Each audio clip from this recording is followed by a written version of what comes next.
¿Cambio la diapo? No, bueno, ahorita sí, ya cambió. ¿Ya cambió? Ok. Bueno, vamos a comenzar con las generalidades de quísticas ováricas. Van a ser un hallazgo frecuente en la consulta ginecológica general, siendo que en Estados Unidos representa el 7% de las hospitalizaciones por razones ginecológicas. Estas se van a dividir generalmente en dos, en neoplasias quísticas del ovario y en quistes funcionales. La primera es por parte de la proliferación y los quistes ováricos funcionales debido a una anormalidad o alguna alteración de la ovulación. Clínicamente, estos no van a tener una diferencia significativa. Y en la patogenia, no se sabe un mecanismo por el cual se da esta formación de las masas quísticas ováricas. Sin embargo, la angiogénesis la angiogénesis que se da en la fase folicular y luteínica del ciclo ovárico va a estar involucrada en la formación de estas masas ováricas, principalmente por el factor de crecimiento del endotelio vascular. Siguiendo con los síntomas, generalmente la mayoría de las mujeres va a cursar asintomáticamente. Sin embargo, en caso de presentarse algunos síntomas, esos van a incluir dolor y sensaciones vagas compresivas. En algunas mujeres se va a detectar signos de perturbación hormonal por la producción excesiva de estrógenos debido a la estimulación de las células de la gredosa, que puede alterar la menstruación anormal o desencadenar una expulsión de sangre, e incluso en mujeres posmenopáusicas. El diagnóstico va a haber diferentes formas, pero generalmente estas masas ováricas se van a detectar accidentalmente durante el tacto ginecológico o durante algún estudio de imagen fuera de pensamiento que se dio en esta. La forma típica de estas masas ováricas va a ser masas móviles, quísticas, no dolorosas al tacto y situadas a un lado del útero. Puede haber alteraciones de la gonadotropina coriónica humana. Sin embargo, esta alteración se va a atribuir más a un embarazo ectópico o un cuerpo amarillo de la gestación. El libro nos señala que la gonadotropina coriónica se va a usar muy poco como marcador tumoral o para decir que esa alteración es debido a una formación de una masa quística. Sin embargo, sí van a existir marcadores tumorales como el oncoantigénico 125, la fetoalfa-proteína sérica, las inhibinas A y B, la LDH o lactato deshidrogenasa, el CEA o antígeno carcinoembrionario y el oncoantígeno 19-9. Y también la forma más fácil de detectar o la mejor, imaginológico, ecografía transabdominal. Según los criterios ecográficos del IOTA, que es el Consejo de Análisis Internacional de Tumores Ováricos, va a haber diferentes criterios para decir si este quiste o masa ovárica va a ser benigno o maligno, dependiendo de los hallazgos en ultrasonido. Tenemos que, ¿pueden ver mi cursor? Sí, sí se ve, hijo. Sí se ve. Okay. Bueno, en la parte superior derecha se encuentra lo que es el B1 y M1, que es de benignidad y malignidad.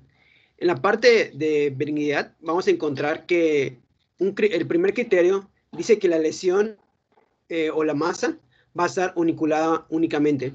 O sea, que no va a tener ninguna masa adentro. Como se pueden dar cuenta en la parte de malignidad, que va a estar, generalmente va a tener una masa con contornos irregulares. En la parte izquierda se va a encontrar la parte B2 y M2, que en la parte de benignidad nos va a decir que si se llega a encontrar algún componente sólido, este no va a ser mayor de 7 milímetros de tamaño, se pueden ver desde el cursor, ahí es esa masa. Y en la criterios de malignidad, en el segundo se va a encontrar que va a haber presencia de ascitis, que este va a ser líquido, generalmente libre en el saco de Douglas. Como el criterio 3, encontramos en el signo de benignidad que es una presencia de sombra acústica. Esto más que una presencia de sombra acústica va a ser un reforzamiento posterior, según investigué, que quiere decir que la masa va a estar completamente llena de líquido y como no hay ninguna masa adentro, esta va a reflejar como un halo gris, nada más. En los criterios de malignidad, en el 3, vamos a encontrar que se tienen que encontrar al menos 4 estructuras papilares para empezar a creer que es una parte maligna, que son las malignidades la que estoy señalando. Es 1, 2, 3, 4, y acá había otra, 5 y 6. En el B4, que es el cuarto criterio, es que si encontramos un tumor multilocular, que ahora sí que son por separaciones, generalmente por septus o trabéculas, que estas van a tener un diámetro menor a 10 centímetros. Y si encontramos en la parte de malignidad, es que estos multiloculados van a ser irregulares y van a tener un diámetro mayor a 10 centímetros generalmente. Son como las masas que se ven acá, que aquí son como 2 que hay. Y en la parte, con el quinto criterio, es que en las masas benignas no se va a encontrar una vascularización mediante Doppler a color.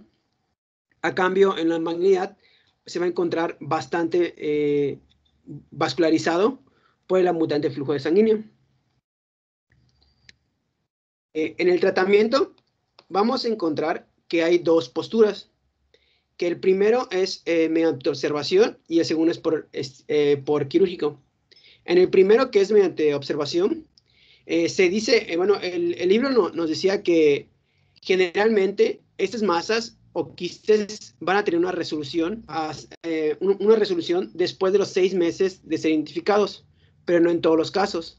Y existen algunos criterios para decir que, ok, estas masas o quistes solo van a necesitar observación y se da mediante los resultados ecográficos, que en el primero encontramos que la confirmación ecográfica del quiste sea inoculado y de pared delgada, como ya hemos visto anteriormente, que el diámetro del quiste sea menor de 5 centímetros, que durante la fase de vigilancia que se esté dando, este quiste no llega a agrandarse, y que tenga un nivel sérico normal del marcador del marcador que ya se había mencionado, cancerígeno 125. En la parte de la segundo tratamiento, que es de la extirpación quirúrgica, aquí es cuando ya no solamente se va ya no solamente se va a observar, ya se va a pensar en diferente. Y para pensar el segundo día de tratamiento, se tienen que tomar en cuenta 3 cosas: el tamaño del quiste, si es benigno o maligno, y decía que igual la fertilidad de la paciente, de que si quería seguir teniendo hijos o no. ¿Por qué? Porque en la cistectomía contra la ovarectomía, en una se retira completamente el ovario completamente, entonces lo que le va a permitir la reducción de fertilidad a la mujer. En la parte de la laparoscopía, esta decía que ya no se usa frecuentemente porque al momento de hacer uso de esta, generalmente si se pensaba que había una malignidad, esta malignidad se podía esparcir al momento de hacer el procedimiento. En la minilaparotomía decía que solo se usaba para quistes pequeños o de tamaño moderado, pero considerados como benignos generalmente, no en el maligno. Y la laparotomía, ahí sí ya se pensaba más para masas que tenían una afinidad maligna, porque esta permitía tener un campo más amplio de trabajo y que se pueda hacer una estadificación mejor. Y la aspiración de quistes, eso no sé si sea, como lo dijo el libro, doctora, que ya no se usa para nada generalmente. Sí, sí se hace. En algunos casos se hace a través o guiada por el ultrasonido endovaginal, se pone, realmente se necesita que nosotros tengamos la certeza de que no es maligno. Puede ser a lo mejor un folículo que se llene de líquido y eso pues lo podemos aspirar a través del fondo de saco posterior. Sin embargo, se necesita mucha experiencia, se necesita tener un buen equipo y un diagnóstico confirmado por imagen que no sea algo maligno. Okay. Bueno, continúo. En la parte de la GPC, en el tumor pélvico en edad fértil, que ya es algo antiguo, se da en el 2011, nos habla sobre que primero habría que comenzar para abordar esos tumores esos tumores o masas, habría que hacer una historia clínica completa y una exploración física.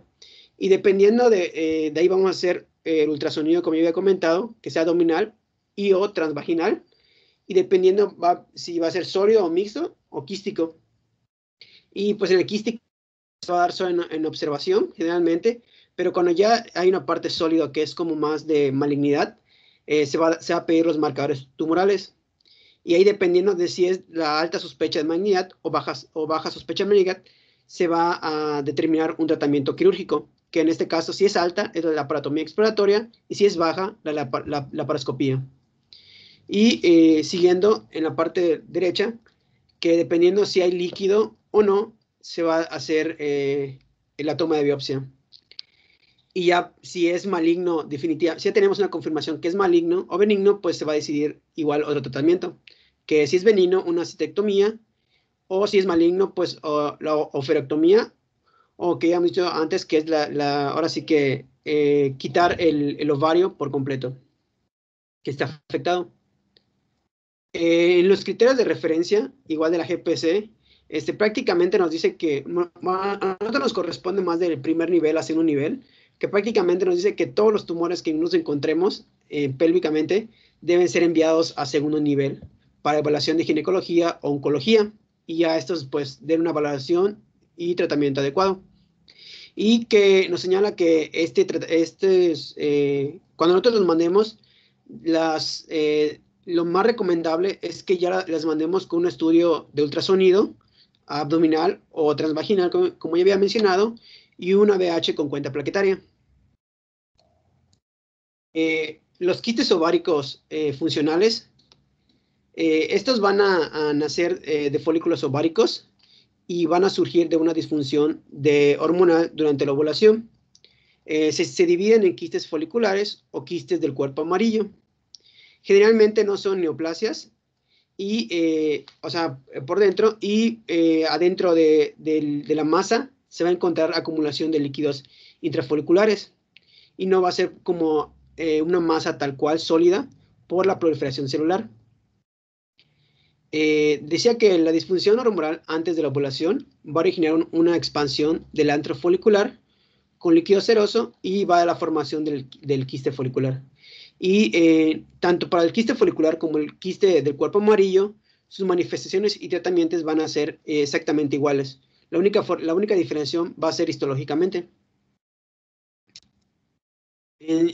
Para estos encontramos que el factor de riesgo se va a encontrar por fumar, por el tabaquismo, por anticonceptivos progestágenos, que estos no solo por el simple hecho de usarlos, sino que se usen a dosis muy elevadas. Y el tamoxifeno, que se usa para cáncer de mama, generalmente. Y pues el diagnóstico, igual que generalmente para las masas, se va a dar por ecografía. En los quistes foliculares, en la parte ecográfica, vamos a encontrar paredes finas, regulares igual, con ausencia de ecos internos, que nos va a decir que no hay una masa por dentro. Y en la parte del cuerpo amarillo, estos sí van a representar ecos internos. ¿Por qué van a representar ecos internos? Porque adentro de los quistes del cuerpo amarillo va a haber sangre, que esta sangre en el interior va a formar coágulos, y mediante los coágulos, cuando llegan a sufrir hemólisis, va a haber una separación entre el suero y el coágulo en retracción, lo que va a dar que como estas como masitas y líquidos generalmente que van a aparecer así como que, no sé cómo explicarlo, como una galleta, decía el libro, pero el libro, un artículo que leí, y que le va a dar una apariencia de nódulo intramural, y eso va a dar los ecos internos. Y también en el Doppler de color transvaginal es común ver un anillo brillante por el incremento de los vasos que van a rodear al quiste. El libro lo señala como anillo de fuego, que decía, que se representaba, que es en la parte derecha que estoy señalando. Y la teca luteínica, estos no busqué una imagen tal cual, no me salían uno. Eh, decía que eran poco frecuentes. Se caracterizaban por la luteinización e hipertrofia de su capa de la teca interna, y que estos se iban a desarrollar por ambos lados de quistes múltiples de la pared uniforme, y su tamaño iba a variar entre 1 a 4 centímetros. Generalmente era por estas formaciones de las tecas luténicas se iban a dar por los altos niveles de la gonadotropina crónica, y se relacionaba con enfermedades como la enfermedad trofológica gestacional, la gestación multifetal, la diabetes, la anasalga fetal y la hiperestimulación ovárica durante, ahora sí que la reproducción asistida. Y generalmente no necesitaban tratamiento, ya que se daba por resolución espontánea, una vez que se eliminaba la fuente de la hiperestimulación. Y esa es toda mi parte. Va mi compañero Esteban. Muy bien, aquí lo importante es que sepamos en qué momento vamos a solicitar los estudios de gabinete, en qué momento vamos a solicitar también los laboratorios. Recuerden ustedes que el marcador o sea, el CA 125 es inespecífico. En realidad es un marcador que cuando se eleva, pues sí es definitivo que hay un proceso inflamatorio, hay una situación en el abdomen que a lo mejor, pues no necesariamente solo a nivel del abdomen o pélvico, sino también se puede elevar cuando hay alguna tumoración en mama. Entonces, tenemos que, pues obviamente, saber la edad de presentación en el momento en el que se hace el diagnóstico de una masa pélvica. Y pues obviamente nuestra mejor herramienta es el equipo de ultrasonido, el que podamos nosotros tener un reporte de imagen, la forma, el tamaño, las trabéculas, si tiene características sólidas, líquidas, mixtas, el tamaño, si es unilateral, si es bilateral, y la edad en la que estamos haciendo el diagnóstico es súper importante, porque no es lo mismo una tumoración pélvica a los 50 años que una tumoración pélvica a los 10, 12, 14, 16, 17 años, ¿no? Entonces, esto es realmente básico, el saber exactamente cómo se inicia el diagnóstico, si es por dolor, si es un hallazgo, y pues obviamente de ahí también poder diferenciar si está presente o se diagnostica antes o durante el ciclo ovárico, ¿no? O sea, eso es importante saber en qué momento del ciclo estamos haciendo el diagnóstico. Muy bien. ¿Alguna pregunta? ¿Algo que quieran?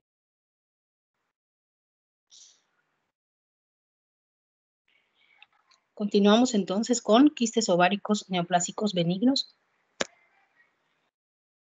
Claro, sí, ¿se me escucha, doctora?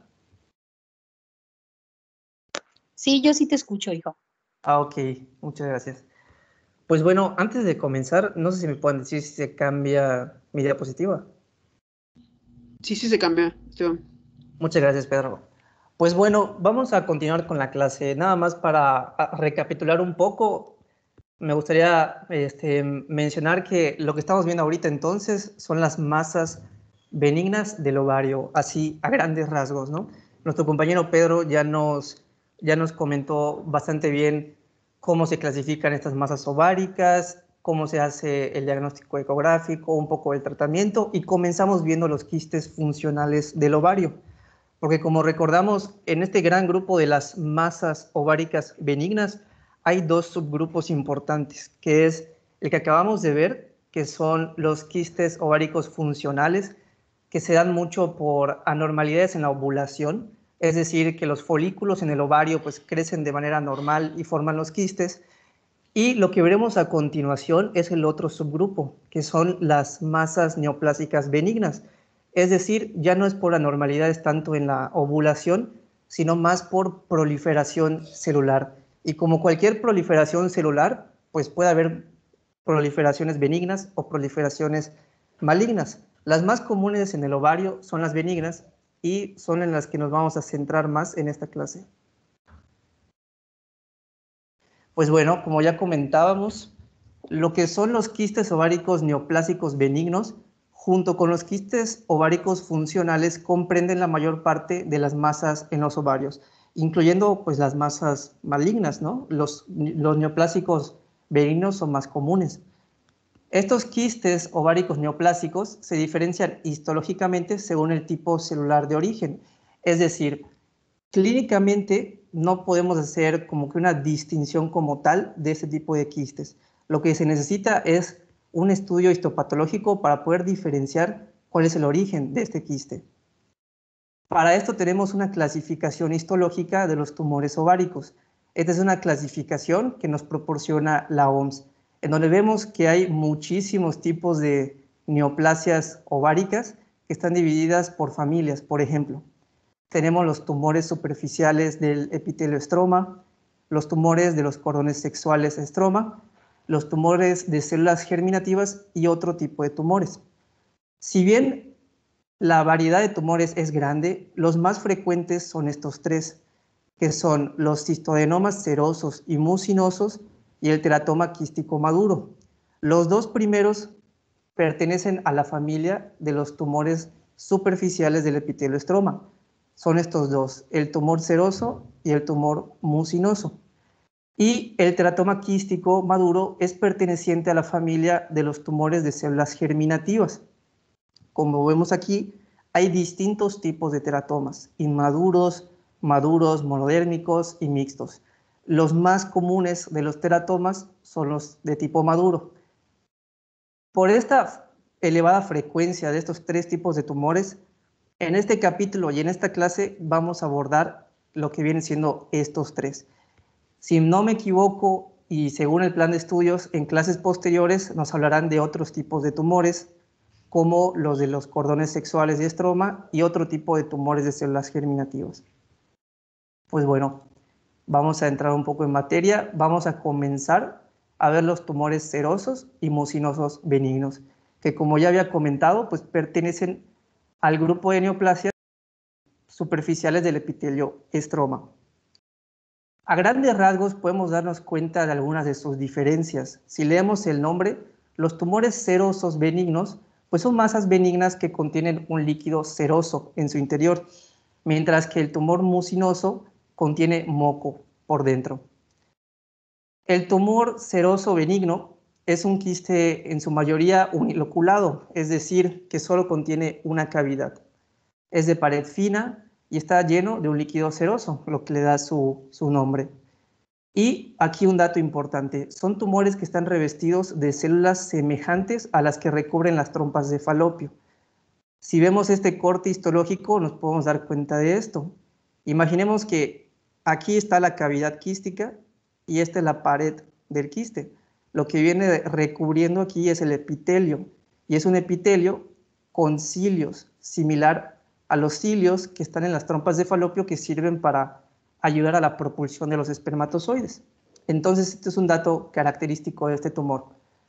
Otro dato importante es que en el 20% de los casos son bilaterales. En el 80% restante encontraremos este tumor en solo pues, uno de los dos ovarios. Por otro lado, tenemos a los tumores mucinosos benignos, que como ya habíamos mencionado, son masas que contienen moco en su interior. Su pared es un poco más gruesa.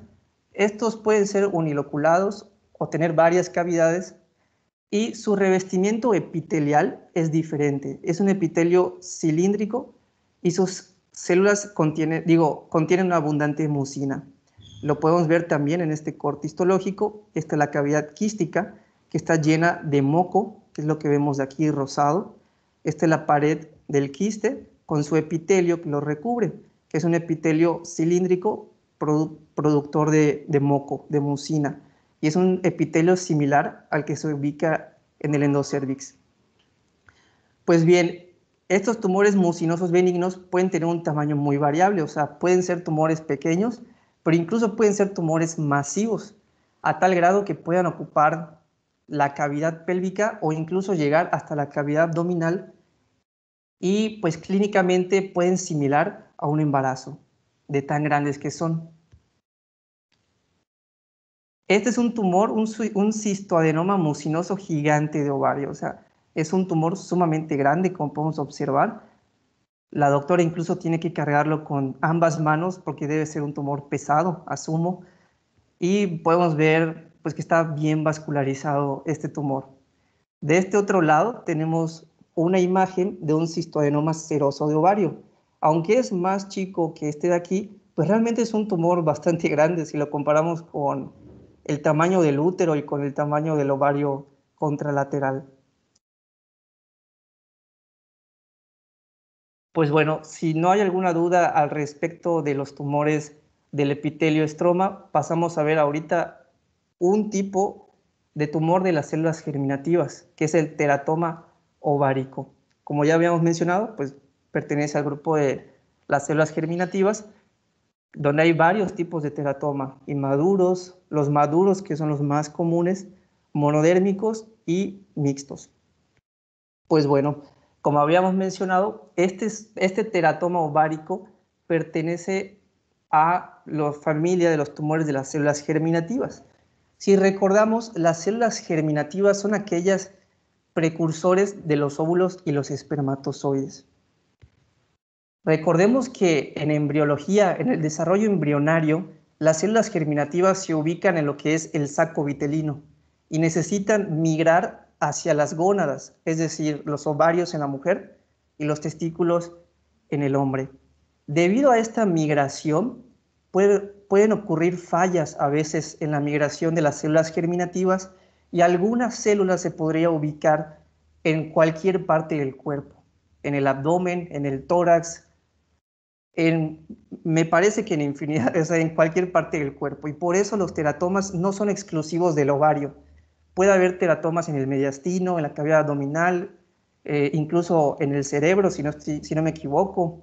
Pero pues en esta clase nos enfocaremos al teratoma ovárico porque estamos hablando de las masas benignas del ovario. Pues bueno, debido a que es un tumor que viene de las células germinativas, pueden contener tejidos de cualquiera de las tres capas germinativas, el endodermo, el mesodermo y el ectodermo. Si recordamos un poco de embriología, por ahí de la tercera semana embrionaria, a lo que le conocemos como la gastrulación, el embrión adopta esta forma trilaminar, en donde tenemos el ectodermo, el mesodermo y el endodermo. Y de estas tres capas derivan todos los tejidos y órganos de nuestro cuerpo. Por ejemplo, del ectodermo, el sistema nervioso y la piel, del mesodermo, el sistema musculoesquelético y el sistema genitourinario, y del endodermo, glándulas endocrinas, pulmones, sistema digestivo e hígado. Pues bien, los teratomas pueden presentar cualquiera de este tipo de tejidos, aunque los más comunes, que son los teratomas maduros, contienen más tejidos de la piel y de sus anexos, como vemos en esta imagen, que es un teratoma que contiene abundante sebo y cabello. ¿Cuál es el origen tumoral de estos teratomas? Pues bien, se cree que la partenogénesis tiene mucho que ver en el desarrollo de los teratomas. La partenogénesis es una especie de reproducción asexual presente en algunos seres vivos, en donde a partir de una célula germinal como un óvulo puede formarse un ser vivo sin la necesidad de la fecundación. Esta es la teoría que se estipula en el desarrollo de los teratomas, es decir, se cree que la fecundación tiene muy poco que ver en el desarrollo de los teratomas y que la partenogénesis de alguna forma se puede dar en los seres humanos, si bien no puede llevar a la formación de un ser vivo funcional, sí puede generar a partir de una célula germinativa sin fecundación el desarrollo de ciertos tejidos. Se sabe, por lo que estoy investigando, se sabe poco del origen de estos tumores debido a que cuando se empezó a tratarlos y se vieron buenos resultados en el tratamiento, se dejó de investigar tanto el origen pues, tumoral, ¿no? Bueno, debido a esta variedad e infinidad de tejidos que puede presentar un teratoma, clínicamente se ve como un conjunto desordenado de tejidos. Puede tener cabellos, puede tener grasa, piel, huesos, dientes, etc. Habiendo mencionado esto, es más fácil que entender el origen de la palabra teratoma, que viene del griego teras, que significa monstruo, y oma, que significa tumor. Es una tumoración monstruosa, debido a que clínicamente puede llegar a ser impactante. Estos son algunos ejemplos de teratomas, donde vemos la tumoración con tejido de cabellos, dientes. Esto parece algún tipo de epitelio. En este otro, los dientes. Esto parece ser hueso o cartílago. Aquí hay unos pelitos. Y pues la configuración puede ser pues muy variada, ¿no? De hecho, eso que estás señalando, o sea, si regresas a la imagen anterior, ajá, lo que pasa es que son glándulas y esas glándulas tienden a ser sebáceas, sobre todo las sebáceas son las que proliferan a veces un poquito más porque pues también son las que nutren a las glándulas del cuero cabelludo. Tienen una secreción muy fétida. Este tumor, cuando se abre, despide un olor espantosísimo, es un olor fétido horrible. Entonces, es una de esas características de ese olor, es porque pues las células de estas, las glándulas sebáceas, tienden también a funcionar como tal, entonces forman sebo y ese sebo se descompone por la presencia de otras estructuras. Entonces, tienden a tener un olor así muy, muy desagradable. Ok, doctora, muchas gracias. Y bueno, ahorita vamos a hablar de cómo se clasifican los teratomas de ovario. Tenemos que tres grupos: el teratoma inmaduro, el teratoma maduro y el teratoma monodérmico. Cuando hablamos de teratoma inmaduro, la palabra inmaduro le denota una característica de neoplasia maligna. Son poco frecuentes, menos del 1%. En cambio, el teratoma maduro es una tumoración benigna y es el más frecuente de todos, más del 95%. Los teratomas inmaduros se le llaman inmaduros porque sus tejidos están mal diferenciados y podemos observar tejidos embrionarios. En cambio, el teratoma maduro, sus tejidos están bien diferenciados. Los teratomas inmaduros suelen coexistir con tejidos maduros, es decir, que un teratoma puede contener ambos tipos de tejidos, inmaduros o maduros. De los teratomas maduros, que son los más frecuentes, casi siempre benignos, con tejidos bien diferenciados, también se les ha llamado quistes dermoides debido a que casi siempre contiene tejidos de la piel y de sus anexos, como vemos en la imagen, que es mucho cabello, con sebo, las glándulas sebáceas y sudoríparas que comentaba la doctora, y por eso se le da el nombre de quiste dermoide. El teratoma monodérmico también es un tumor benigno, aunque puede llegar a malignidad, y tiene su nombre de teratoma monodérmico, se debe a que está formado única o predominantemente por un tipo muy especializado de tejido. Es decir, la palabra monodérmico hace referencia a que predomina, por ejemplo, el ectodermo o el mesodermo o el endodermo. El representante de esta categoría de teratomas monodérmicos es el estroma ovari, que es un teratoma donde predomina tejido tiroideo, como podemos ver acá, que es un teratoma con un tejido muy similar a la tiroides. Incluso en el corte histológico pues se puede apreciar la semejanza con la glándula tiroides, donde vemos los folículos tiroideos con las células foliculares y el coloide en su interior. Como le estaba mencionando, el tipo de teratoma más común es el de tipo maduro, y de ellos el teratoma quístico maduro, que se conoce como quiste dermoide. Estos son los teratomas pues, más frecuentes, e incluso dentro de las masas ováricas son muy frecuentes. Del 10 al 25% de todas las neoplasias ováricas corresponden a los teratomas quísticos maduros. y al 60% de todas las neoplasias ováricas benignas. Es decir, este 10 a 25% incluye benignidad y malignidad, pero de las benignas, el 60% corresponde al teratoma quístico maduro. Son tumores que crecen con lentitud, miden entre 5 a 10 centímetros de diámetro. En el 10% de los casos son bilaterales, pero casi siempre se ubican solo en un lado, en un ovario.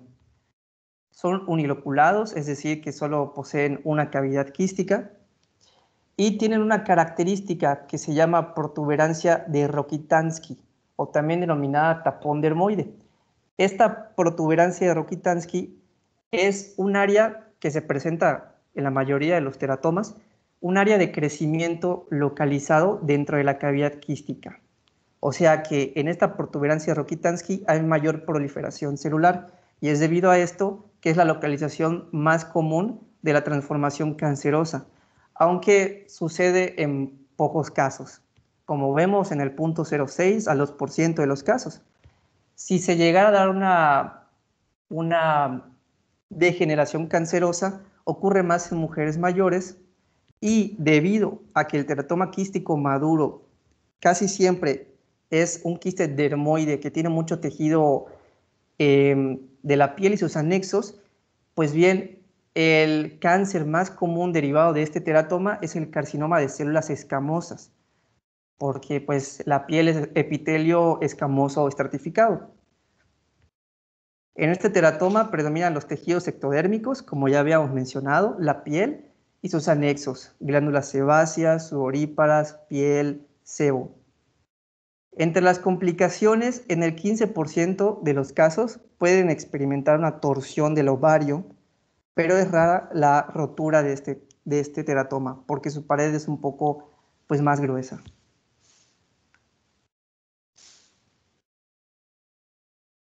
Para el diagnóstico de los teratomas, se menciona que las manifestaciones clínicas no son tan específicas, ya que la clínica de un teratoma quístico maduro es muy semejante pues, a la de cualquier otro quiste del ovario.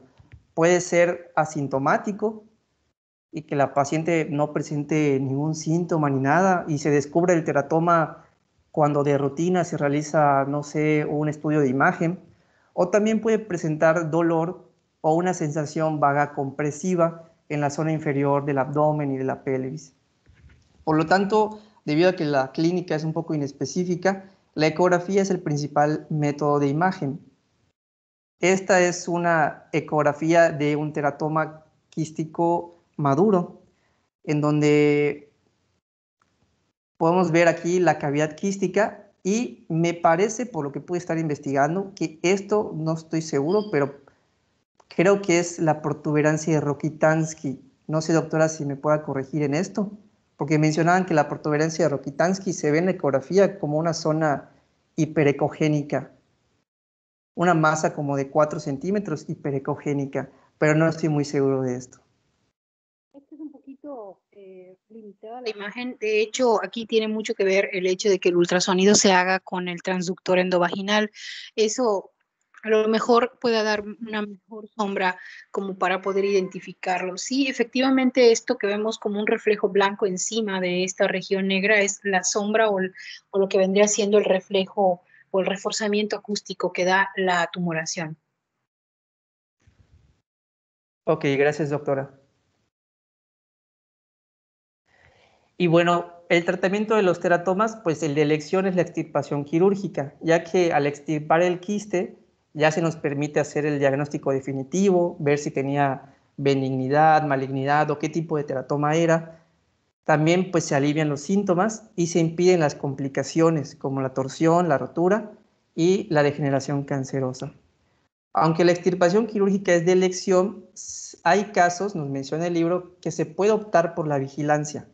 La paciente prototipo para una vigilancia de un teratoma es que el quiste sea menos de 6 centímetros en mujeres premenopáusicas, y en particular en aquellas que desean conservar su fecundidad. Si se deja el quiste y no se extrae, se recomienda la ecografía cada 6 a 12 meses para ver cómo va evolucionando este quiste. Y bueno, ya para terminar, el libro nos menciona otra categoría de tumores que son los tumores ováricos sólidos. Realmente no mencionaba mucho acerca de este tipo de tumores. Se nos menciona que por lo regular son benignos, pero hay que extirparlos porque en este tipo de tumores es imposible descartar un cáncer. Y nos mencionaba algunos ejemplos particulares de esta categoría, que son los tumores de los cordones sexuales y del estroma, que son los más frecuentes y de los cuales me parece que nos hablarán en clases siguientes. El tumor de Krukenberg, tumores carcinoides, linfoma primario, tumores de células transicionales o de Brenner y los leiomiomas y leiomiosarcomas ováricos. Este es un tumor de Brenner y ya no mencionaba más de esta parte el libro. Y eso sería todo, doctora. No sé si quiere agregar algo más. El tumor de Krukenberg es el tumor, de hecho, el cáncer que se asocia al ovárico, que es el de estómago. Entonces, cuando ustedes escuchen o vean un diagnóstico que reporte un CA de estómago, pues hay que buscar intencionadamente en el ovario, si no, ahí está el primario, porque muchas veces puede ser o secundario o puede ser el de estómago el primario que dé metástasis a ovario. Esto es por el tipo de celularidad que existe. Entonces, sí, el de Krukenberg es el que se asocia más a intestino, o sea, en este caso, estómago. Pero pues bueno, aquí lo importante es que nosotros tengamos establecido bien el diagnóstico y la importancia de la participación también de los patólogos, porque muchas veces hacer una biopsia transoperatoria, los cortes en frío, pues obviamente ayudan más a establecer pues el diagnóstico, ¿no? La importancia es que tengamos bien el apoyo de los departamentos como lo es patología y oncología ginecológica. No sé si alguien quiere hacer alguna pregunta.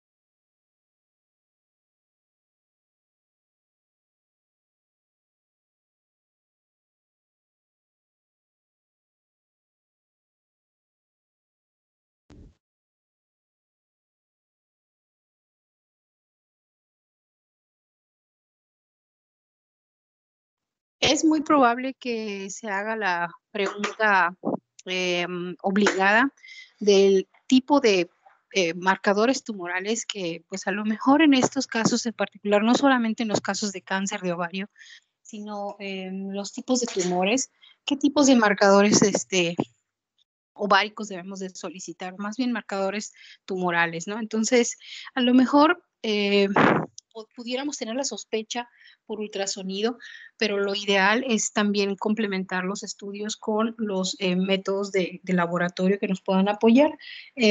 No sé si a lo mejor ustedes que ya han estado manejando la consulta de ginecología en tercer año, bueno, supongo que fueron, ¿verdad? O sea, no sé si han ido a la consulta de gineco en tercero o en cuarto, hayan tenido la experiencia de a lo mejor ver a una paciente con una masa pélvica y cómo se manejó en relación al diagnóstico y al tratamiento, porque pues obviamente tendríamos que saber también, no sé si a lo mejor hayan estado en la consulta de medicina general y hayan visto ustedes cómo se maneja una paciente con una tumoración pélvica. ¿Alguno ha estado en la consulta? Yo he estado en la consulta, pero no, o sea, me tocó uno de que tenía una masa, pero pues la doctora no sabía tal cual que era, y fue lo primero que hacer fue mandar a hacer ultrasonido, tal cual, y estudios de sangre y orina y todo lo demás. Uh-huh. Nuestra mejor herramienta es el ultrasonido, eso definitivamente. Actualmente tenemos la ventaja de que los equipos pues muchas veces ya traen, pues no es que ya lo traigan, ¿no? Realmente un transductor es muy caro, está entre los 100,000, 150,000, depende de la marca, del tipo de ultrasonido, pero un transductor es muy caro y lo ideal sería tener un transductor endovaginal porque eso nos ayuda a tener una imagen mucho más fiel. Hay ciertos parámetros en donde nosotros podemos basarnos, que a través de las imágenes nosotros podemos tener a lo mejor pues la idea de que sea una tumoración neoplásica benigna o un cáncer de ovario. Y una de estas particularidades que no escuché que se mencionaran, tampoco lo vi en las diapositivas, es la presencia de papilas o excrescencias. Normalmente estas papilas pueden ser internas o pueden ser externas y también pueden estar presentes en el epiplón o en algunas otras partes de la cavidad pélvica. Esto sí es importante que el reporte de ultrasonido, si se puede ver, se reporte, ¿verdad? O sea, lo diga el radiólogo. Eso nos ayuda a poder saber de antemano, por imagen, tener una idea del tipo de tumoración a la que nos estamos enfrentando. Otro de los puntos importantes es la lateralidad de las tumoraciones, las dimensiones y sus características por imagen. Entonces, sí, definitivamente el ultrasonido es nuestra mejor herramienta, pero pues obviamente los laboratorios que vamos a solicitar dependen mucho de la edad de nuestras pacientes y del tipo de tumoración que estemos sospechando que tiene la paciente, ¿no? Entonces, yo creo que aquí, mientras más avancemos en los diferentes tipos de tumores, va a ser un poquito más complejo establecer un diagnóstico diferencial. Entonces, y es que no nos estamos metiendo en el aspecto histológico, ¿eh? Porque, por ejemplo, si yo les pregunto, eh, ¿qué tipo de tumores ováricos tienen la presencia de los cuerpos de psamoma? No sé si lo leyeron o lo sabían o lo habían visto antes. Los que presentaron la clase investigaron algo sobre los cuerpos de psamoma.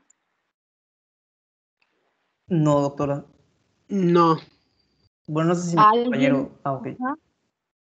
¿Alguno de ustedes sabe qué son los cuerpos de psamoma? Estos cuerpos de psamoma son muy característicos en los tipos de tumor seroso, no son exclusivos de ovario. O sea, si tenemos una tumoración serosa en intestino, en la retina, en cualquier parte neurológicamente hablando, por ejemplo, son muy característicos estos cuerpos de psamoma y son muy característicos de los tumores serosos. Entonces, si hablamos o aterrizamos en tumores ováricos y hacemos un corte histológico, es muy probable que si aparecen cuerpos de psamoma estemos ante una tumoración serosa. Entonces, tal vez no nos vamos a ir solamente por esto como para establecer el diagnóstico, ¿verdad? Porque pueden aparecer en cualquier tumoración serosa. Pero entonces ya nos orienta más a pensar que realmente no tenemos una tumoración mucinosa, por ejemplo, ¿no? Entonces, también podemos ver células de que tienen pues algunas estructuras y algunas características como sus núcleos diferentes o la presencia de dos núcleos, o sea, algunas características histológicas y por esa razón el apoyo o la participación de los patólogos es fundamental.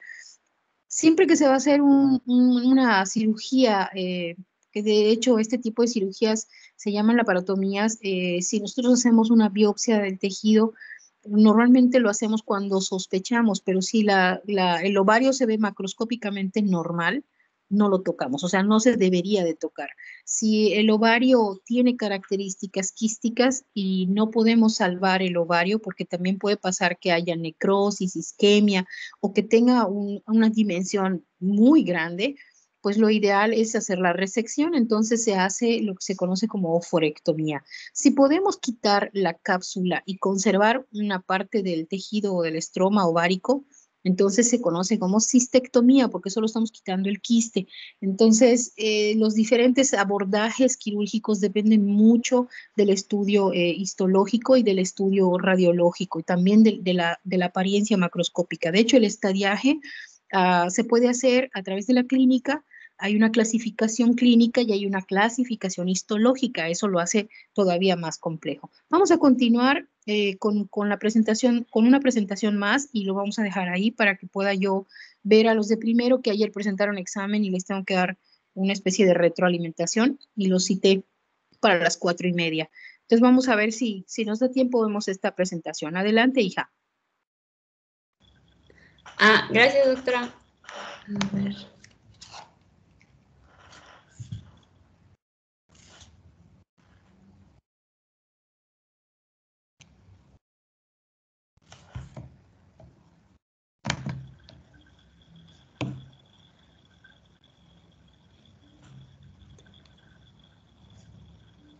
¿Ya se ve en presentación?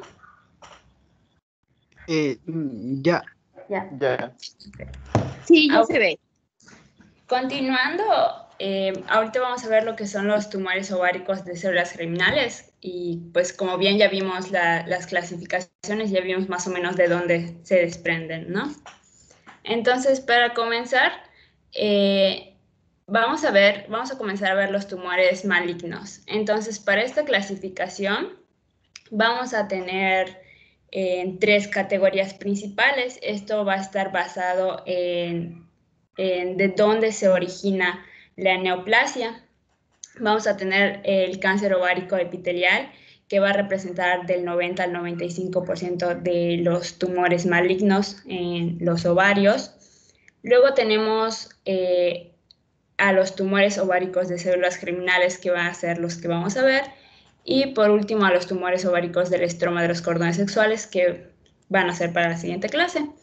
Estos dos van a representar del 5 al 10% y pues van a tener cualidades únicas que pues dependiendo de estos van a ser su abordaje terapéutico. Ahora, enfocándonos a los tumores ováricos de las células germinales, estos van a tener una incidencia de 0.4 por cada 100.000 mujeres.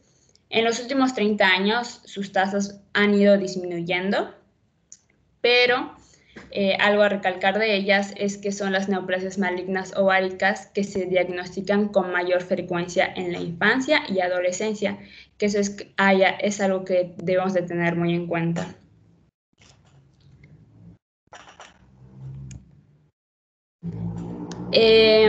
Como ya nos mencionó Esteban, en los subtipos de este tipo de tumores de células germinales, vamos a tener como principal al quiste dermoide, que va a representar el 95%. Sin embargo, este va a ser un quiste pues benigno.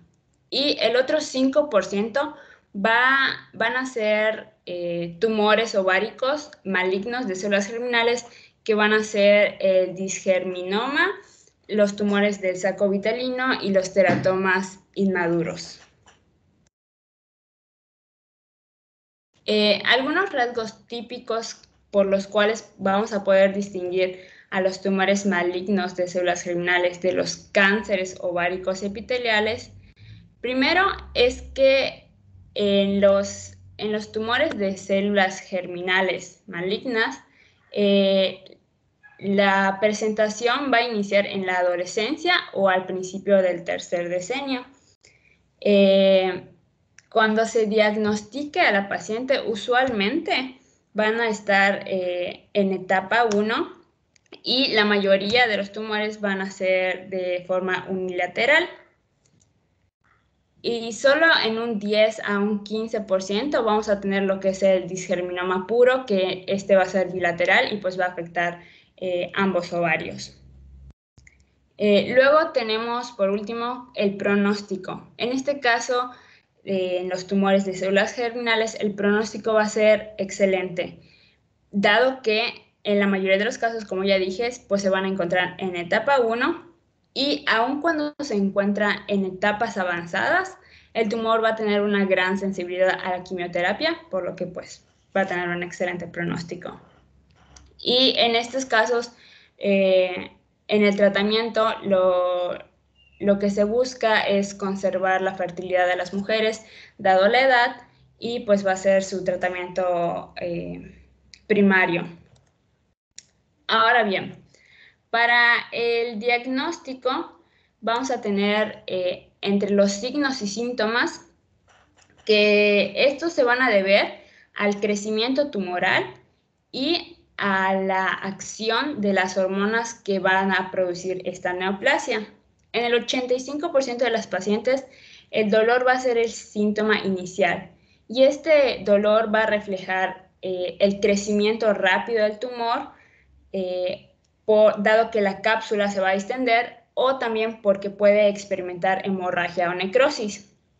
Otro 10% de los pacientes se puede presentar como síntoma inicial, que se dé una rotura de un quiste, que se dé la torsión o que se dé una hemorragia intraperitoneal, lo que nos va a dar un cuadro de abdomen agudo, y en ese caso es cuando se diagnostica a la paciente mediante la exploración que vamos a ver. También, si la enfermedad ya está avanzada, podríamos encontrar ascitis.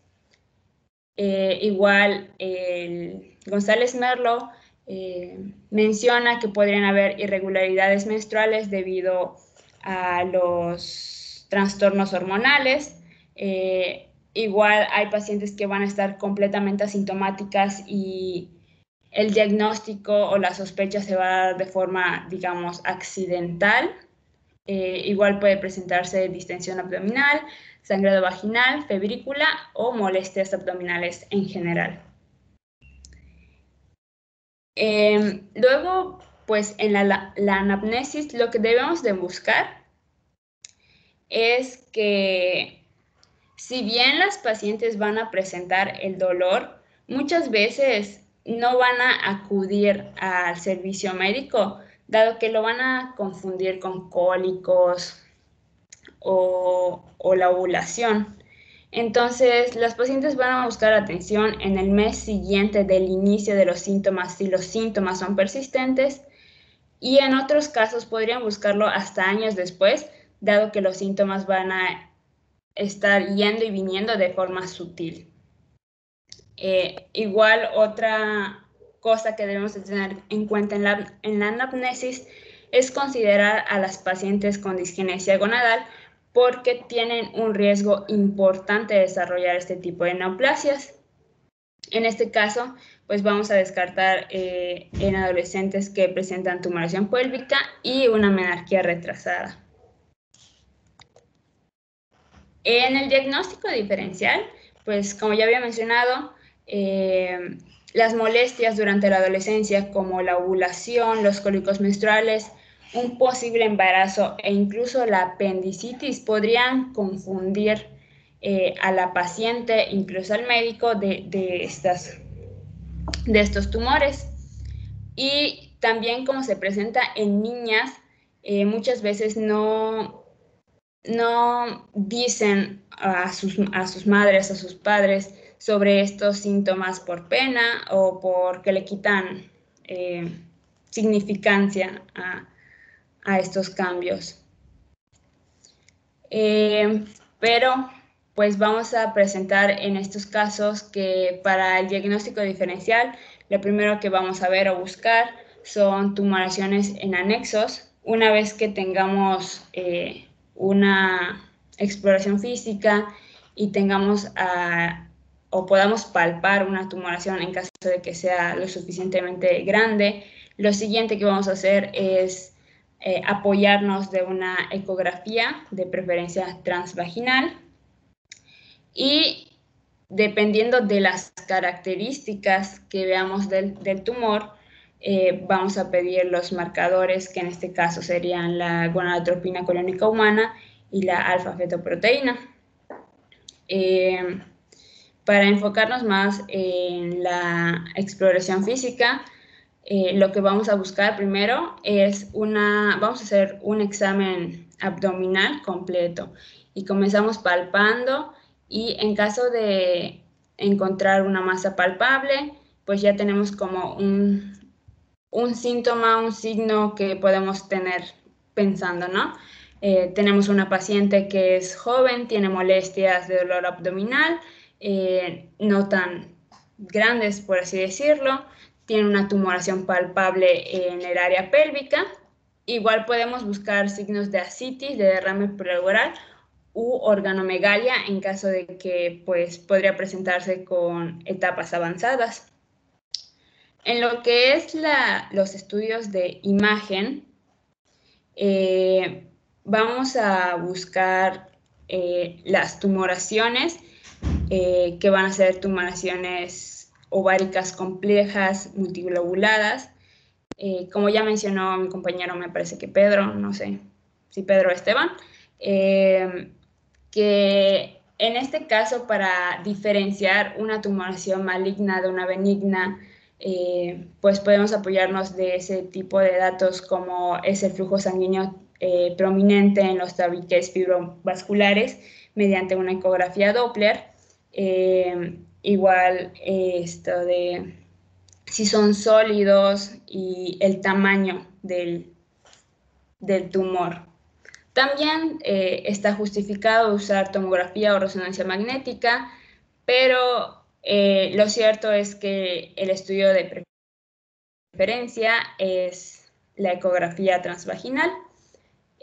También se puede tomar lo que es una radiografía de tórax, dado que son malignos, podrían dar metástasis en pulmones y mediastino.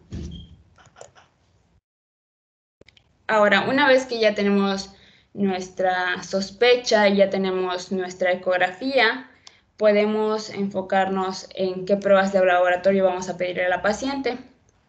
En este caso, marcadores tumorales, la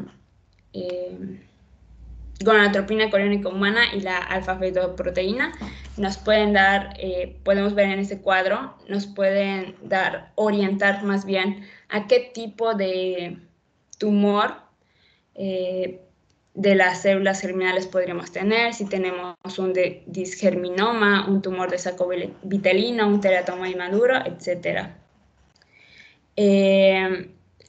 Pero igual vamos a pedir pues los estudios básicos como una biometría hemática completa y pruebas de funcionamiento hepático. También para las pruebas de laboratorio, como ya había mencionado antes, es importante sospechar en mujeres que tengan cariotipos gonadales, o sea, para las mujeres que tienen disgenesia gonadal, disculpen, es importante hacer una identificación de su cariotipo en caso de que haya una amenorrea primaria y se sospeche de este tipo de tumores. Porque en ese caso, vamos a ver más adelante, que lo mejor va a ser la extirpación de ambos ovarios.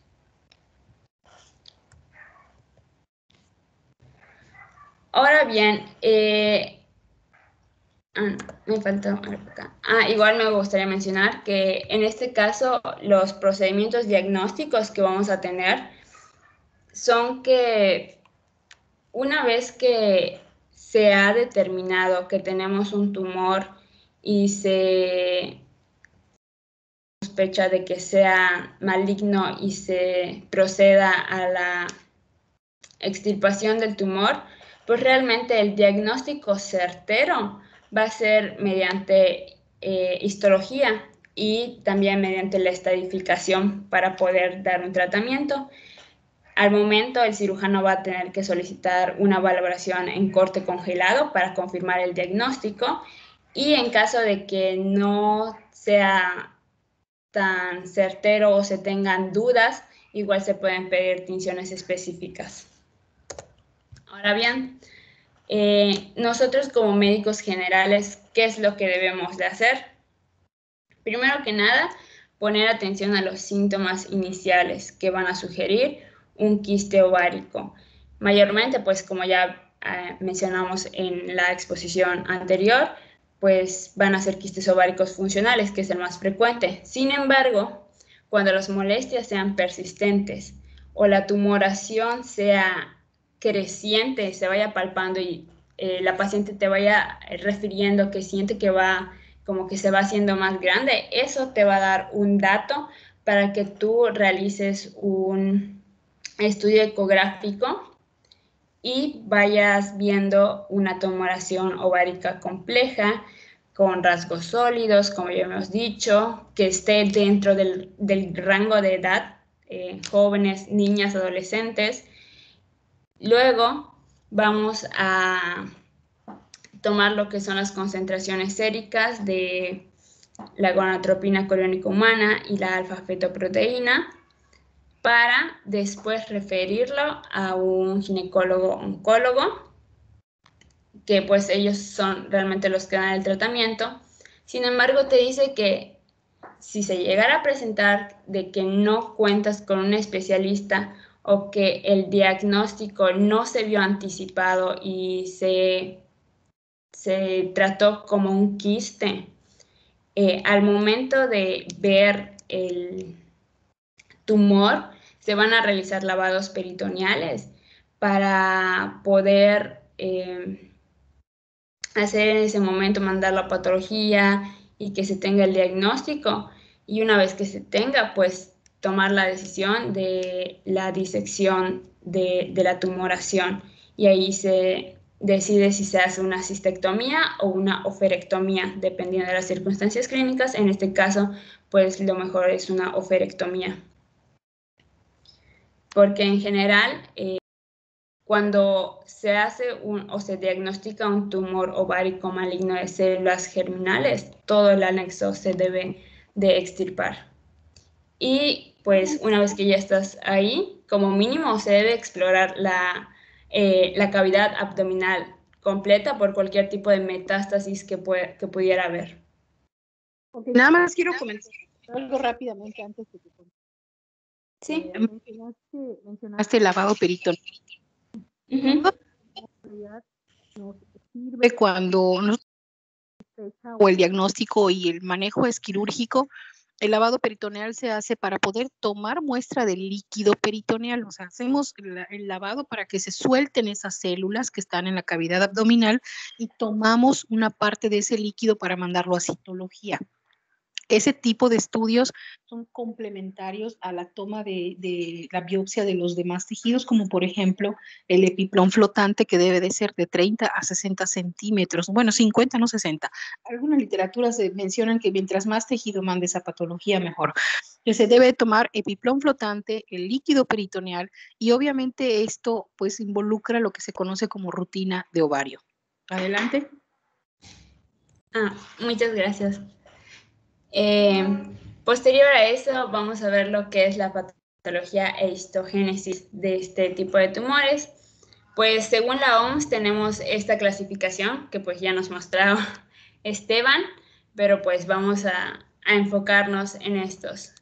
Los tumores primitivos de las células germinales se van a dividir en disgerminomas, tumor de saco vitelino, el carcinoma embrionario, poliembrioma y el carcinoma no gestacional.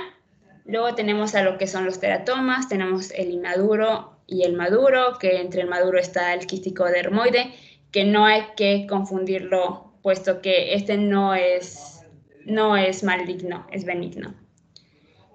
Y ¿cómo se produce esta histogénesis? ¿Cómo se dan estos tumores germinales? Pues la mayor parte de los tumores germinales se van a originar en la gónada. Sin embargo, se pueden originar en otras partes como el sistema nervioso central, el mediastino o la región retroperitoneal. Los tumores ováricos germinales van a tener un patrón de diferenciación variable. En el primer caso, como podemos ver a la izquierda, tenemos a los disgerminomas, que van a ser neoplasias primitivas que no tienen potencial de diferenciación. Luego vemos a la derecha a lo que son los carcinomas embrionarios, que van a estar formados por células multipotenciales, que estos sí van a tener capacidad de diferenciación. Y en este caso podemos tener a los tumores de células germinales extraembrionarias, en los que tenemos a las neoplasias del saco vitelino y coriocarcinomas, o a las embrionarias, en las que tenemos a los teratomas. Y así es como se van a ir diferenciando y te van a ir dando diferentes tumores. Primero ahorita vamos a ver más específico cada uno de estos tumores malignos. Primero tenemos a lo que es el disgerminoma, que si bien su incidencia ha disminuido un 30% en las últimas décadas, solo va a representar 1/3 de todos los tumores malignos de las células germinales. Y te menciona que son los tumores que se detectan con mayor frecuencia durante el embarazo. Si bien en algún punto se consideró que fuera por alguna particularidad de la gestación, más bien se cree que es una coincidencia dado la relación de la edad. El 5% de las pacientes con que presentan un disgerminoma van a ser pacientes con fenotipo femenino y con anomalías cariotípicas de las gónadas, que son las pacientes que van a tener el síndrome de Turner o el síndrome de Sawyer, que van a representar el 40%.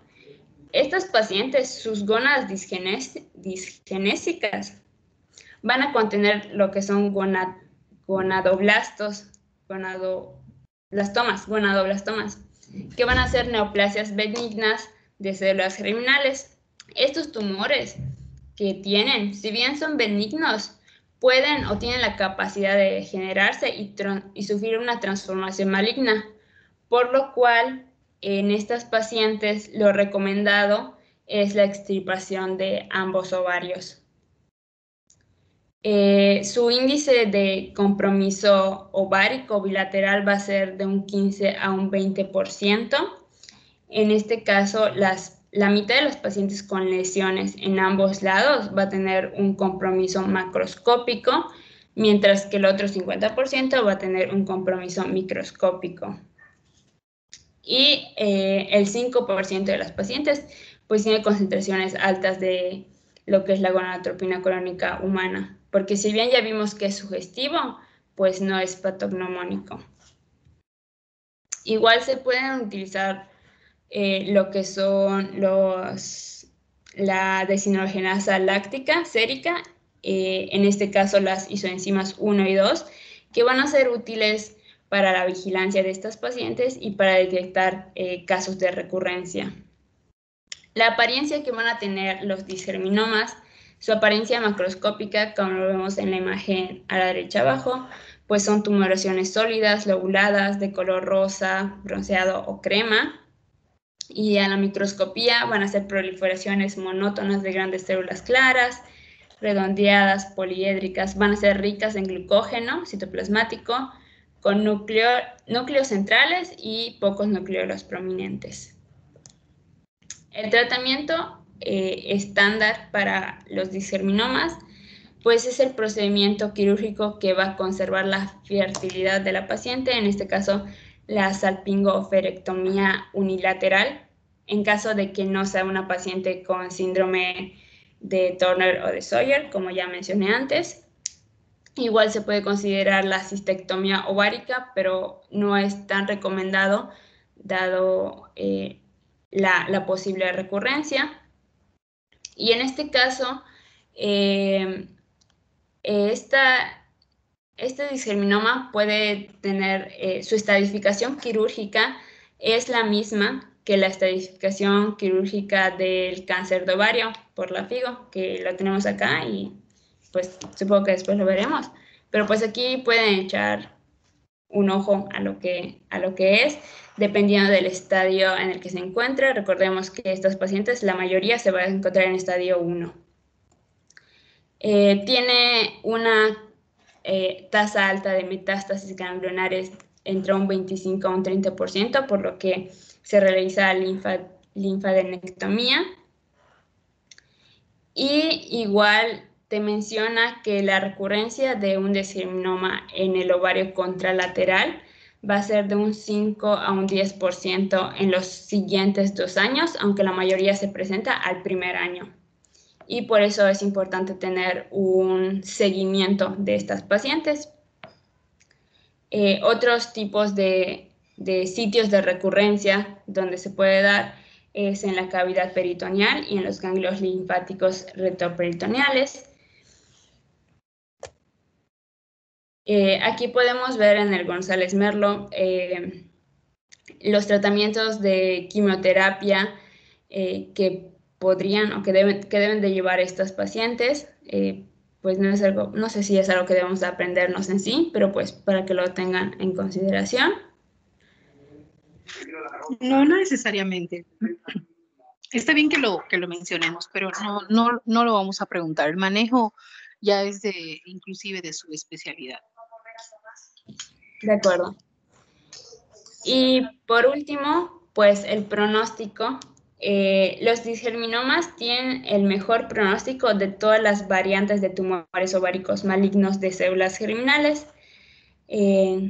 Dado que 2/3 se encuentran en la etapa 1 al momento del diagnóstico, la supervivencia a 5 años para dicha patología se aproxima al 99%. Incluso cuando incluso cuando la enfermedad es avanzada, las tasas de supervivencia siguen siendo altas por la sensibilidad a la quimioterapia. Y pues eso sería todo.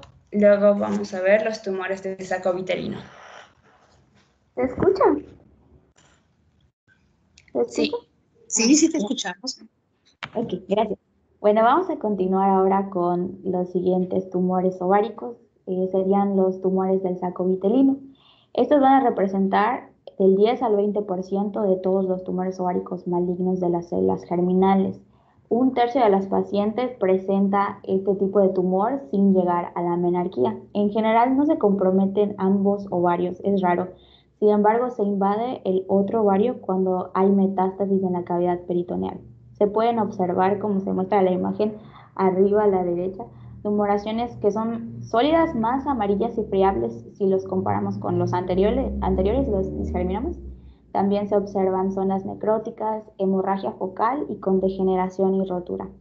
Al aspecto microscópico, pues este es diverso. El más frecuente es el patrón reticular, que este va a estar constituido por espacios irregulares cubiertos por células epiteliales primitivas. Y un dato patognomónico es el cuerpo de Schiller-Zuboff, que este va a estar constituido, como se ve abajito en la imagen, por un solo vaso central, una papila única y recubierto por células tumorales. También estos tipos de tumores producen la alfa-fetoproteína y como resultado siempre o casi siempre tienen células reactivas a la tinción inmunitaria dirigida a dicha proteína. ¿Puedes pasar a la siguiente, por favor?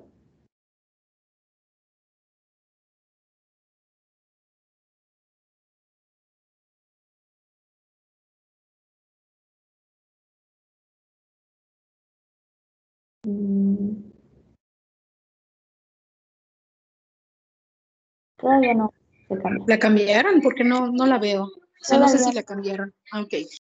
Todavía no la cambié. ¿Puedes cambiarla, Sofi? Estoy intentando. Ahí ya apareció la barrita de los... a la izquierda. La barrita de las indicaciones está como que a la izquierda, abajito. Del otro lado. En el extremo, abajo. Por ahí, no sé. Del otro lado. Abajito. Ahí, ya apareció. Hay como flechitas abajito. Ya no. A ver, ¿quieres que lo pase?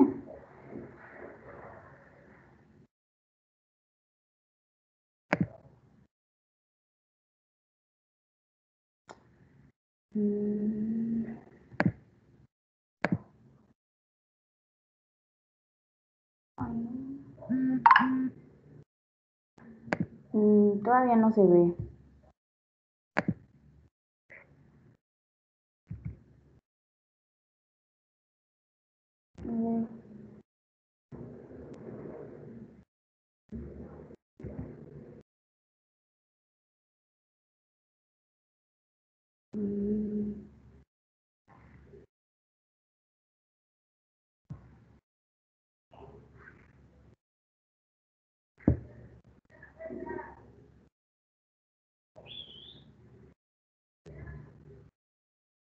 Ya. Sí, ya se ve. Ok, gracias. Bueno, estábamos hablando de los tumores de saco vitelino. Estos son los más letales. Por lo tanto, todas las pacientes, sin importar en qué etapa de la enfermedad se encuentren, necesitan quimioterapia. Afortunadamente, la mayoría se encuentra en etapa 1 y la supervivencia a 5 años es del 93%. Lamentablemente, estos crecen rápidamente y se diseminan por vía hematógena hacia el peritoneo y los pulmones. Y las personas, incluso que están en la etapa 2 y 4, tienen una tasa de supervivencia de 64 al 91%. La mayoría de las recurrencias sucede en el primer año y el tratamiento casi siempre es efectivo. La siguiente, por favor. Bueno, vamos a hablar de otros tumores primitivos, el carcinoma embrionario, poliembrioma y el coriocarcinoma.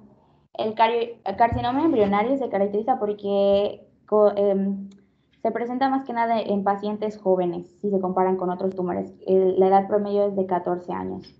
Se forman a partir de células epiteliales que se parecen al disco embrionario. Y si puedes pasar la siguiente. Bueno, son como hojas sólidas desorganizadas de grandes células anaplásicas con espacios semejantes a los glandulares y estructuras capilares. Estos producen la HCG y también un porcentaje del 75 secreta AFP.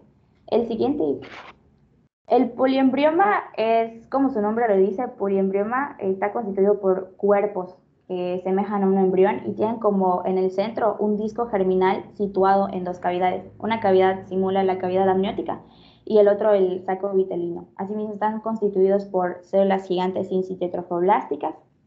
Sin embargo, para que se les designe como poliembrioma, los elementos diferentes a los cuerpos embrioides deben ser menos del 10% del tumor. Estos teratomas son los más inmaduros porque están entre los primitivos, como los disgerminomas, y los diferenciados, como un teratoma. El siguiente. Bueno, y el coriocarcinoma es muy parecido al gestacional con metástasis, pero hay que hacer una diferenciación, ya que los no gestacionales tienen un peor pronóstico. La detección de otros componentes de células germinales indica que es no gestacional, pero cuando hay embarazo significa que es gestacional y este va a tener manifestaciones características debido a la alta concentración de la HCG. En las niñas prepuberales se presenta precocidad sexual y en las mujeres de edad sexual reproductiva, menometrorragia. La siguiente, por favor. Puedes pasar igual a la siguiente. Bueno, los tumores mixtos de las células germinales van a estar constituidos mayormente por el disgerminoma acompañados de un tumor de saco vitelino o también por el teratoma inmaduro o una combinación de ambas.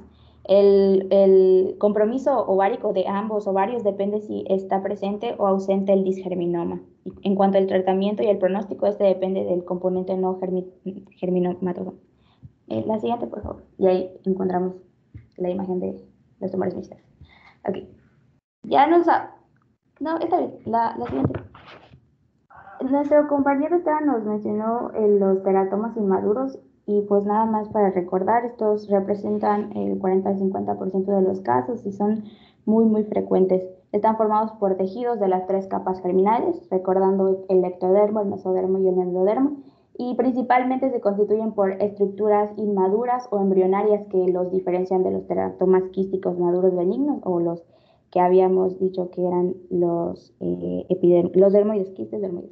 A la inspección, como se ve en la imagen, encontramos grandes tumoraciones que son redondas, pueden ser blandas o firmes. En el interior puede tener áreas quísticas o también nódulos sólidos. En cuanto a los nódulos sólidos, estos están correspondidos por elementos inmaduros, cartílago, hueso o una combinación. En las áreas quísticas están llenas de líquido seroso, mucinoso o material sebáceo y péleo, como ya habíamos visto. Puedes pasar a la siguiente. El examen microscópico se ve en la imagen como una mezcla desordenada de todos los tejidos formado por elementos inmaduros principalmente neuroectodérmicos. Están constituidos como túbulos y hojas que son pequeñas células redondas malignas. Aquí el tratamiento de elección, igual que en los tumores en las mujeres de edad reproductiva, sería la salpingoperectomía unilateral. La siguiente, por favor. En cuanto a la transformación maligna de los quistes dermoides, que son los maduros, estos son poco comunes, se presentan más que nada en las mujeres posmenopáusicas y como vemos en la imagen, las áreas malignas son como pequeños nódulos que están en la pared quística. El más común de estos es el carcinoma epidermoide y se tratan con quimioterapia basada en compuestos de platino, con o sin radiación pélvica. Otros tumores malignos incluyen carcinomas vasocelulares, tumores sebáceos, melanomas malignos, adenocarcinomas, sarcomas, tumores neuroectodérmicos, entre otros. La siguiente, por favor. Hablemos del tratamiento. La siguiente. Ok. Se recomienda en cuanto a la cirugía cuando hablemos de que hay una sospecha de una neoplasia ovárica, una incisión vertical. Es una alternativa a la laparoscopía cuando las tumoraciones son pequeñas o se encuentra en una etapa 1. Si hay ascitis, pues se evacúa y se envía la muestra para su valoración citológica. Si no hay, se hacen los lavados de la pelvis antes de manipular el contenido intraperitoneal y este líquido se desecha si la interpretación del corte congelado muestra datos de la enfermedad benigna. Se hace una inspección de toda la cavidad peritoneal y de los ovarios es importante también hacer la valoración en cuanto a tamaño, compromiso tumoral, rotura capsular, excrescencias, como decía la doctora hace un momento, externas y adhesión a estructuras circundantes. En todas las mujeres, ya había comentado Sofía igual, que estén en edad reproductiva con este tipo de diagnósticos, o sea, con este tipo de tumores, se les debe hacer la salpingoperectomía unilateral con conservación de la fertilidad. Para aquellas que ya están satisfechas con su procreación, se puede hacer la histerectomía con salpingoperectomía bilateral. Después de extirpar el ovario, se procede a la estadificación, ya sea por laparotomía o laparoscopía, y se recomienda también la biopsia peritoneal y del epipleón para la estadificación, que este es valioso en los tumores como saco vitelino y teratoma inmaduro. Se recomienda también la cirugía citorreductora en aquellos que tengan un compromiso extenso en la operación inicial. La siguiente, por favor.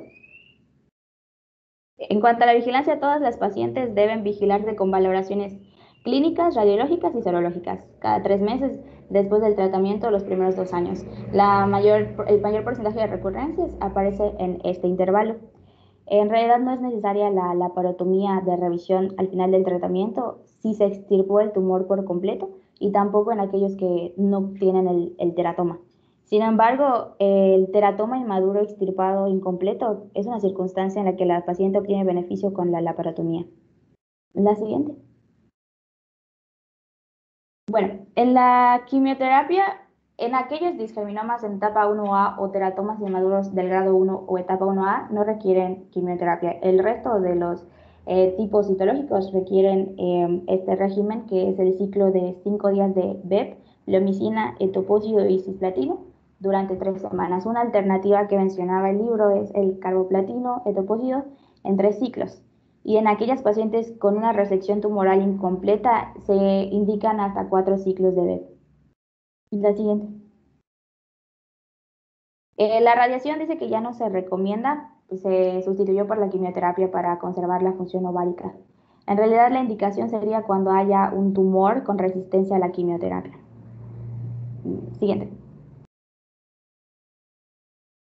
Durante el tratamiento, durante el embarazo, se detectan más que nada en 1 a 2% de todos los embarazos.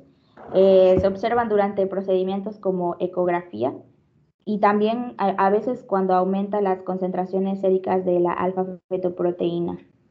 Los teratomas quísticos maduros, como los quistes dermoides, representan 1/3 de las neoplasias durante el embarazo, sin embargo sigue siendo la más frecuente el disgerminoma, aunque solo representa el 1 al 2%. Y pues del resto es raro que aparezcan otros tipos de tumores. La otra, por favor, la siguiente. Y ya para terminar, pues el tratamiento quirúrgico en las embarazadas es el mismo, que incluye la estadificación, es el mismo que para las no embarazadas.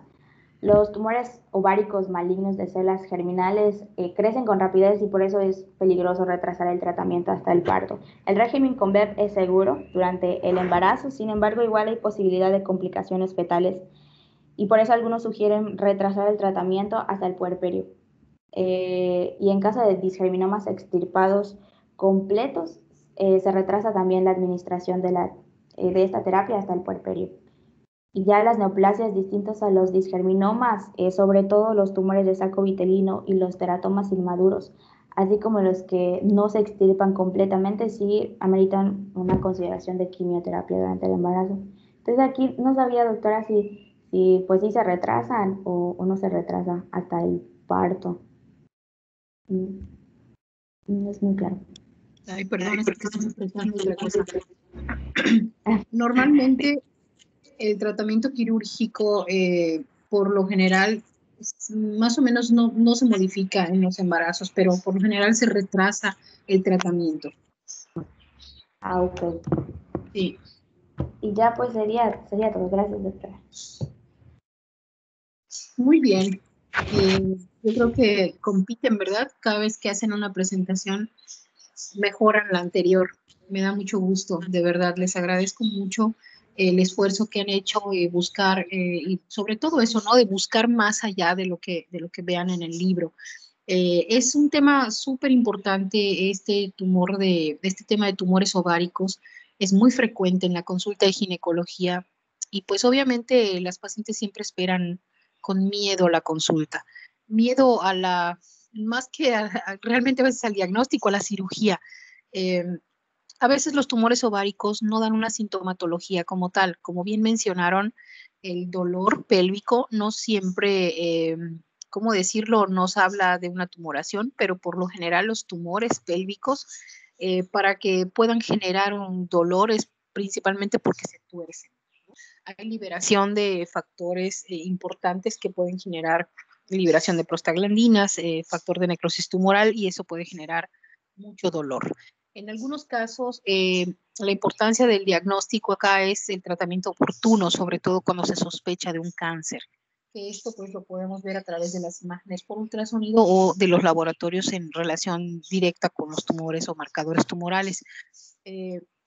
Creo que a lo largo de todos estos años en donde pues me ha tocado a mí entrar a quirófano, he visto muchas variedades de tumores pélvicos, he tenido dificultades técnicas porque a veces la formación de estos tumores empieza a generar adherencias fijas, porque hay adherencias laxas a las estructuras, sobre todo intestino. Y muchos de los errores que cometemos, lo digo en general porque a todos nos ha pasado, es que pensamos que a lo mejor quitarlo ya resuelve el problema. Y sinceramente, muchas pacientes después de la cirugía pueden manifestar dolor, pero esto realmente se asocia más al antecedente de endometriosis, cuando hay endometriomas, por ejemplo, en donde se forman a veces adherencias después de la cirugía y por eso es importante el manejo después con tratamiento hormonal.